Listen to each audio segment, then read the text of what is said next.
Imagine it's late. Your room lit only by the soft glow of your phone screen, a mug of something warm beside you, and the world outside slipping quietly into the background. This is when Archero 2 feels most at home.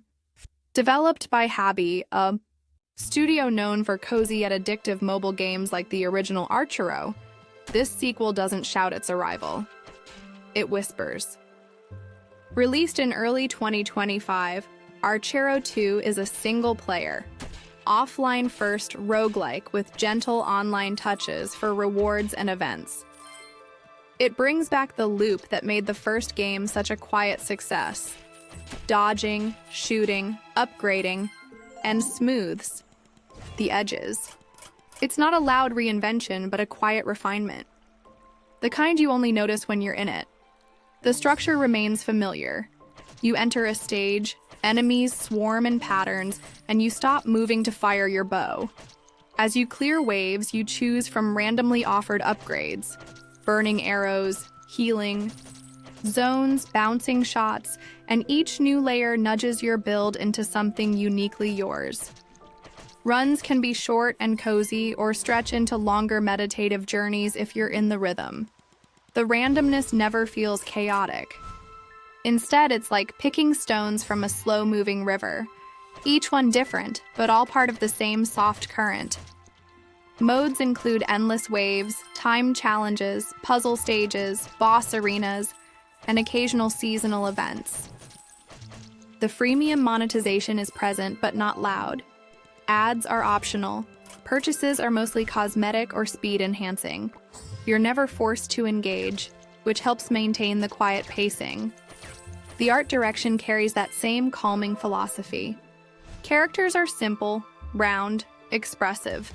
A little chibi, a little comic, but never too loud or cartoonish. Environments are stylized yet soft. Lush green forests, glowing crypts, icy caverns, sunlit ruins. The palette is warm, even when cold. Golds and greens dominate, with magical blues and fiery reds occasionally flickering in. It never overwhelms your senses. Instead, it offers something restful to look at, especially after a long day. Animations, too, are gentle. Movements are clean, easy to track, and satisfying in their feedback. When you dodge just in time or hit a perfect arc with a bouncing arrow, there's a quiet thrill that doesn't need any loud effects. Menus and UI are a mixed bag. While mostly functional and clean, they can feel a little busy. Icons, buttons, daily quests, unlockable currencies, each nudging for attention. It's the only part of the game that sometimes interrupts the flow, like a flickering lamp in an otherwise dim room. Thankfully, once you're inside a run, all of that melts away. What remains is simple and focused. Move, pause, shoot, breathe. The soundscape is deliberately sparse. Music is ambient, used sparingly, like distant wind chimes or soft echoing, notes that float in and out. It never loops aggressively. It gives space. Sound effects are crisp but subtle. Arrows swooshing, enemies groaning, upgrades sparkling into your hands. There's no voice acting and none is needed. Silence becomes part of the rhythm, letting your thoughts move with the game. It's a rare mobile title that knows how to step back and let you just exist within it. Controls are intuitive, especially for mobile. You glide your thumb to move, release to fire. That's it. And yet, within that simplicity, a whole dance emerges. Dodging between projectiles, baiting enemies into lines, stacking upgrades that synergize like a whispered strategy. Combat is never button mashing. It's a quiet ballet of motion and timing. It asks for attention, but not aggression. And when you find your build, the one where your fire arrows bounce, your pet heals, your dodge triggers explosions, it feels like discovering a secret language between you and the game. Progression is slow but comfortably so. New heroes, pets, gear, artifacts, each one adds a layer of depth. You don't unlock everything in a day, and that's okay. It respects your time. You can play for 5 minutes before sleep or an hour during a quiet afternoon. Nothing demands urgency. The best upgrades come slowly, over time, like earning trust. Some heroes offer unique perks. Some weapons change your rhythm. And slowly, the game unfolds into a broader canvas than it first seems. There are special little touches that make the game feel thoughtful. Pets follow you into battle and level with you. Daily quests reward gentle consistency. Artifact combinations evolve with experimentation. The guild system offers asynchronous co-op in a way that doesn't pressure, but invites. The peak arena mode lets you dip into light PvP if you wish, but never forces it. Every addition is optional, like rooms in a peaceful house.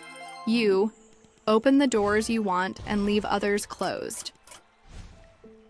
The story, such as it is mostly told through vibes. There's a vague sense of heroism, of corrupted lands, of guardians falling and rising again. But nothing is heavy-handed. You learn through stages: fiery landscapes, frozen thrones, jungle ruins. It's told through the setting, not dialogue. And that works. It makes it feel like a silent dream you walk through, where meaning is found in the rhythm of your actions, not in exposition. Still, it's not without tiny breaks in the calm. Some players may feel the progression is too slow without engaging with monetization. Others may find the early hours repetitive if they don't enjoy run-based design.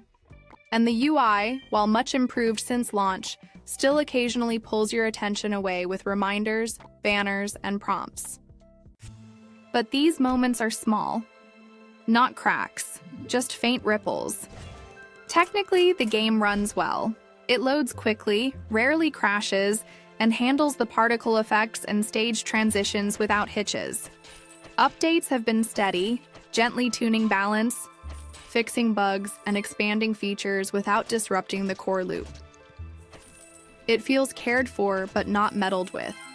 And when you zoom out, Archero 2 feels like a return to something many games have lost. Play that's peaceful, not passive. It rewards focus, but never demands it. You can disappear into it without feeling drained. It gives back more than it asks. If Archero 1 was a light you stumbled on in the dark, Archero 2 is that same lamp, now warmed by habit, brighter, clearer, and still humming gently in the corner. I'd softly place it at 8.7 out of 10, like a handmade quilt you return to each winter. Not perfect, not loud, but so very comforting. Ideal for cozy gamers, fans of roguelites, those who enjoy light strategy, with tactile flow. Less suited for those chasing high-stakes narratives or deep lore. But if you want something repeatable, meditative, and quietly addictive, Archero 2 is a calm fire that never burns out. Just warm embers, ready when you are. All right, friends, that's it for today's adventure. If you had fun, don't forget to smash that like button, hit subscribe, and join our cozy little gaming family. We'll see you tomorrow with more gameplay. Until then, enjoy the gameplay.